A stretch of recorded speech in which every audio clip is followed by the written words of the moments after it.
ay continue kang ginagawa kong EcoSport. At tatanggal ako ng guys, tatanggal ako ng gulong para ma-check-upan yung kasi nung pagkabahan nito 1 year na hindi natanggal, kaya lilinisan natin. Tanggalin ko muna itong gulong. Dito lang guys.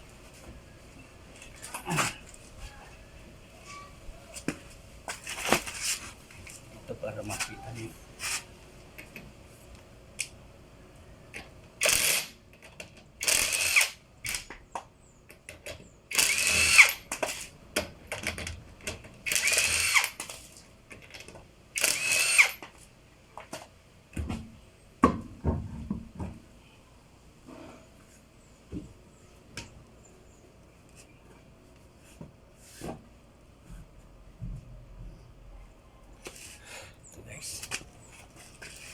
Makikita natin ang kalawang ito, kung maraming kalawang.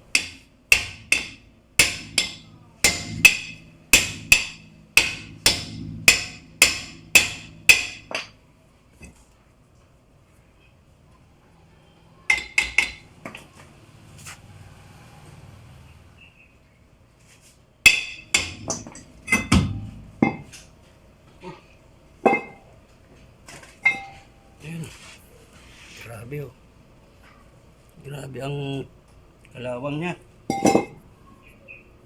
Kailangan nito malinisan guys.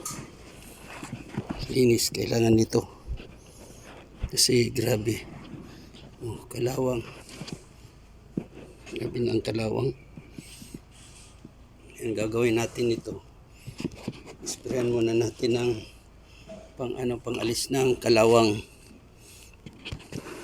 Itong yan, brake cleaner.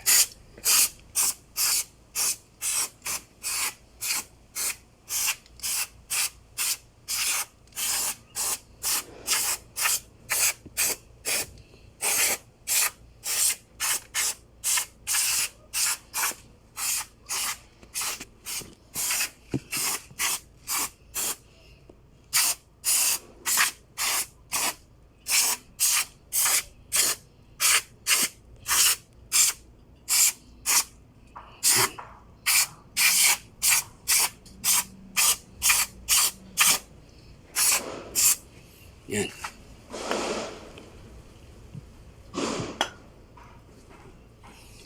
Tapos niyan guys, lagyan na natin ng yung treatment.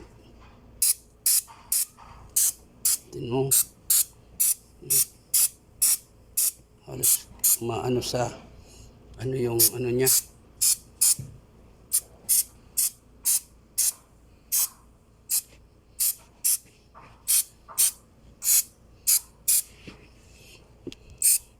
Kumukulo yung kalawang Pagkatapos ito lilihain natin. Liha yan. Liha. Kailangan na malihan natin to. Yan, lilihain yan. Ayan. Lahat yan guys, iisa-isahin ko na malinisan niya para pagbalik ng mga gulong malinis na siya at di na magi-stick ang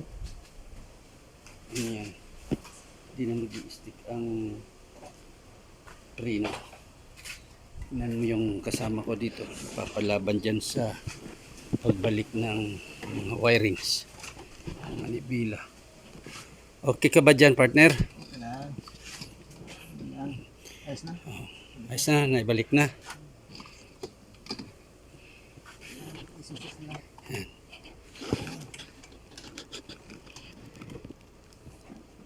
Binaklas lahat namin yan guys. pati dashboard niyan, baklas yung dashboard kasi yung mga electrical sa loob kailangan din malinis yun. So ayan, at ito ang isa sa mga inaayos namin